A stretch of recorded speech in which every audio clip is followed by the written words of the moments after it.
The buggy ride home from church was always exactly 4 miles. I know because I counted the fence posts every single Sunday for 7 years.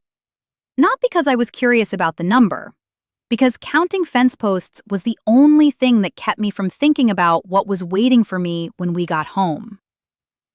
Jonas would sit beside me on the bench, with the reins loose in his hands and his eyes on the road, and he would not say a single word the whole 4 miles.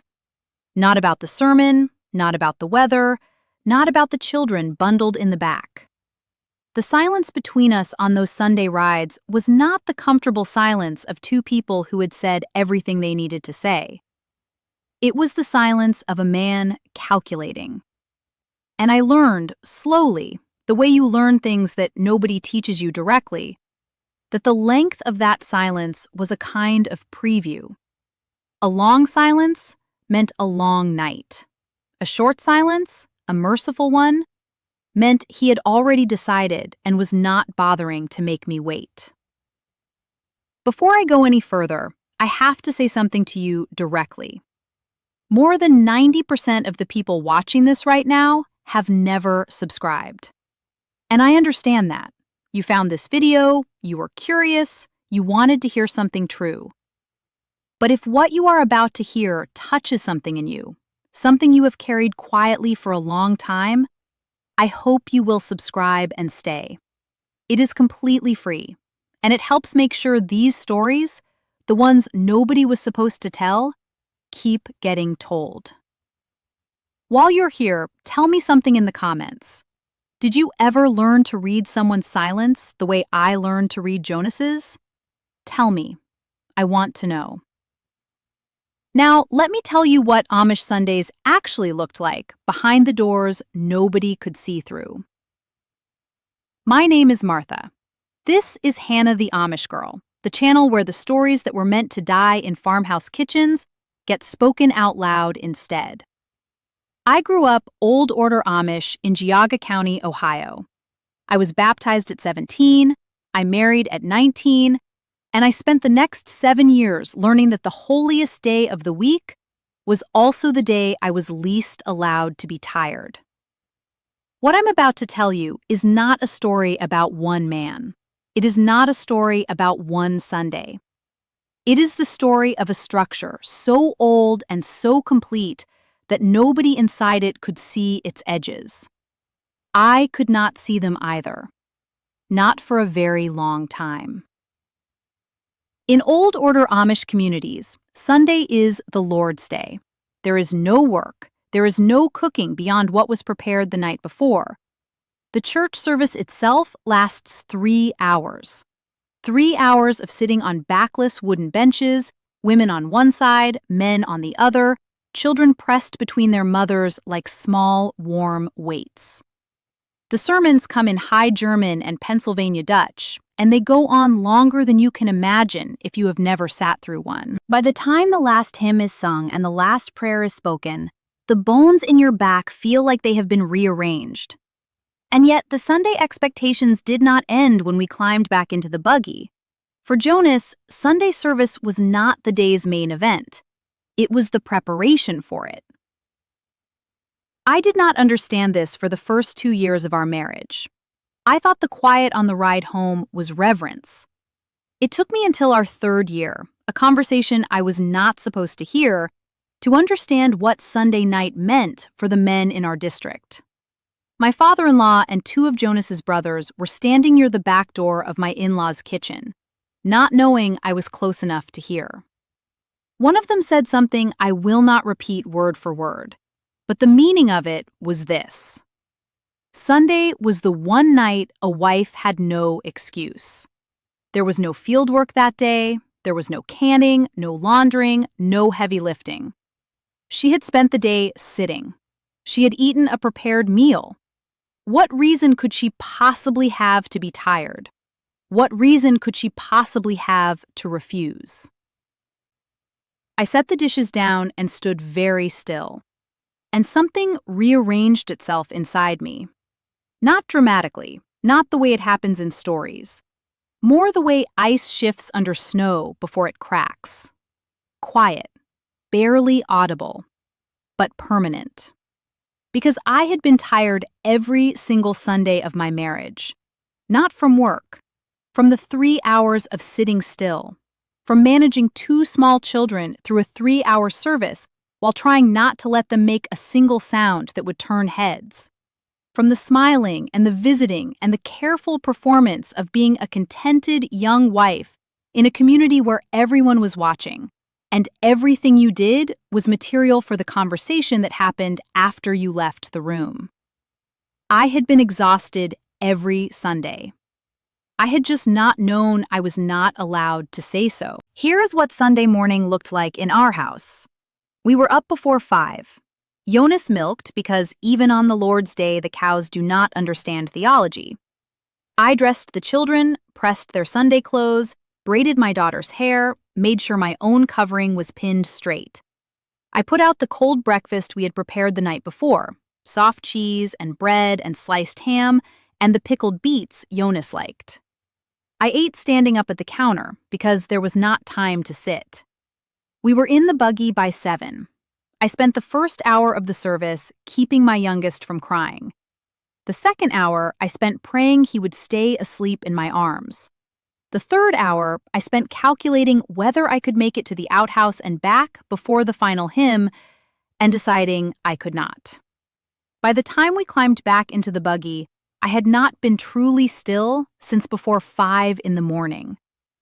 And Jonas sat beside me, counting his silence, and deciding what the night would look like. I want to tell you about one specific Sunday, because I think it is the one that changed things inside me in a way that could not be unchanged. Our daughter was 18 months old. Our son was 3. It was November, which in Geauga County means the kind of cold that gets into the house through the walls. One of the barn cats had gotten into the church building, and my son chased it for 20 minutes before I caught him, and he cried through the whole middle section of the sermon, and I felt every pair of eyes that had a pair of eyes to spare settle on me. By the time we got home, fed the children, settled them down, cleaned up the cold meal dishes, and I had finally come upstairs, it was past 8. Jonas was already in bed. I thought for one brief, merciful moment that he had fallen asleep. I changed out of my Sunday dress in the dark. I got into bed. And he was not asleep. I knew from his breathing that he was not asleep. I said his name softly. He said nothing. I said, "Jonas, I am too tired tonight. Please." And he said nothing at all. Not anger, not argument. Just silence of the kind that has weight to it.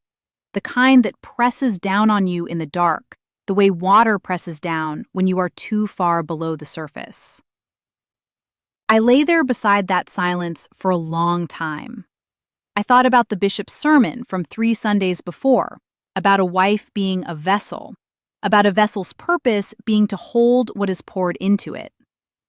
I thought about Jonas's mother, who had 7 children, and who I had never once heard express a preference about anything. And then I thought about what would happen if I kept lying there, saying nothing. Because here is what I understood by year 3 of my marriage. The silence after a no was never just silence. The silence was the beginning of a process so ordinary in our community that it did not even have a name. It was just what happened. The silence would last 2 days, maybe 3. During those days, Jonas would speak to the children and not to me. He would take his meals and not thank me for them. He would move through the house like a man living alone who happened to share a roof with someone he had not been introduced to. That part I could almost manage. What came after was harder. A sister-in-law who stopped by on Wednesdays would stop coming. Women at church would greet me warmly and then find reasons to drift away. Nobody would say anything. There was nothing to argue with, no moment where anyone had done anything unkind. Just a gradual lowering of temperature, until you would do almost anything to make it stop. I did not refuse Jonas that Sunday night in November. I lay in the dark, and I made myself go somewhere else in my mind, somewhere quiet. A memory of a field in summer and the smell of grass after rain. And I let Sunday be what Sunday was for a wife in our district. Afterward, I lay facing the wall, and I listened to Jonas settle into sleep. And I thought about my sister Rachel, who had told me once, very quietly while we were shelling peas on her porch, that she had learned to think of Sunday nights as just another chore, like blacking the stove. You did not feel one way or another about blacking the stove. You did it because it needed doing, and then it was done. I thought about what it meant that my sister, who was gentle and funny and who made the best shoe-fly pie in the county, had learned to think of herself that way. And I thought about what it meant that until very recently, I had been learning to think of myself that way too. The thing I have never heard anyone talk about, the thing that did not exist in any language I had growing up, is what it costs a woman to be permanently available. Not just physically, in every way. Available to be looked at and assessed. Available to have her kitchen inspected and her floors judged. Available to have her tiredness measured against a standard set so high that meeting it required you to stop being a person with limits and become something else entirely. Something that poured and was never supposed to notice the emptiness. I was 23 years old on that Sunday night in November. I had been a wife for 4 years. I had 2 children under 4. I had never in my life been asked, not once, not by anyone in my community, what I wanted. The question simply did not exist inside the framework I had been handed. Wanting was not a thing a wife did. Wanting was the door the bishop warned about, the door the devil walked through. I left 4 years after that November Sunday. The shunning came exactly the way I had been warned it would, only larger. My mother's letters came back to me unopened. 2 of my sisters did not speak to me for 3 years. Jonas never raised his voice. He did not need to. The community did what the community does, and I stood on the outside of it with my 3 children, and I felt the cold so intensely that for a long time I thought I had made a terrible mistake. I had not made a mistake, but I had not understood yet how long the cold would last. What I know now is that what was done to me on Sunday nights for 7 years has a name in the world outside that community. My therapist, a quiet woman in Columbus, gave me the words slowly, the way you hand something fragile to someone still learning how to hold things. Marital coercion. Conditioned compliance. The removal of consent through the removal of the alternative. In my community, we had only one word for what happened on Sunday nights. We called it being a good wife. We called it keeping the warmth in the house. I want to be careful now because I have said this before and I will keep saying it. Jonas was not a monster. Jonas was a man who had been handed a script before he was old enough to read it, and who followed that script the way he followed the patterns of planting and harvest. The bishop who preached the vessel sermon was not a monster. He was an old man repeating what had been preached to him by an older man, all the way back through generations of men repeating words that were never questioned, because questioning them was the door. The women who arrived at your kitchen with coffee and careful warnings were not villains.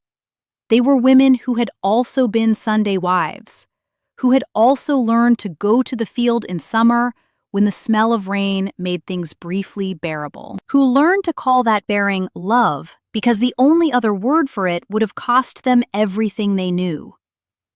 The system is the thing, not the people inside it. The system that decides a woman has no excuse on Sunday because she spent the day sitting. The system that turns a no into a community problem. The system that invented an invisible punishment and then taught every woman around her to deliver it, while believing she was simply being a good neighbor. If you grew up in a place where your Sunday was not your own, I see you. If you ever lay in the dark counting fence posts in your head to get through the night, I see you. If you ever learned to go somewhere else in your mind while your body stayed behind, I see you. You were not weak. You were surviving inside a structure that had been built over generations to make sure that surviving was the only option you could see. The field in summer, the smell of rain, you took those small mercies because they were the only mercies available. And that is not a failing. That is what human beings do when the door has been made too heavy to open. They find the smallest window of air and they breathe through it. And they keep breathing until one day, some of us find the door. I named this channel Hannah because Hannah in the scripture prayed so hard that the priest thought she was drunk. She was not drunk. She was a woman who had learned that the only place her voice was fully her own was somewhere no one else could hear it. I understand her now in a way I could not at 8 years old in my father's kitchen. I understand what it is to finally let those words out where the air can get to them. That is what this channel is. That is what you are part of when you stay and listen. Before you go, I want to thank you for sitting with this story until the very end. I know there are more videos than anyone could ever watch, and you chose to spend this time here, and I do not take that lightly. But I want to tell you something I keep noticing. More than 90% of the people who watch these videos have never subscribed. And I think about that the same way I used to think about the women at church who listened to everything and then quietly drifted to the other side of the room. If this story touched something in you, if it named something you have been carrying without a name, I hope you will subscribe. It is free. It helps these stories keep reaching the people who need them most. And before you leave, tell me in the comments, what is the one thing you were taught about your own body or your own no that took you the longest to unlearn? I want to read every answer. Until next time, remember this. Sunday belongs to you. It always did. And no buggy ride, no sermon, no 4 miles of calculating silence ever had the right to make it mean anything else.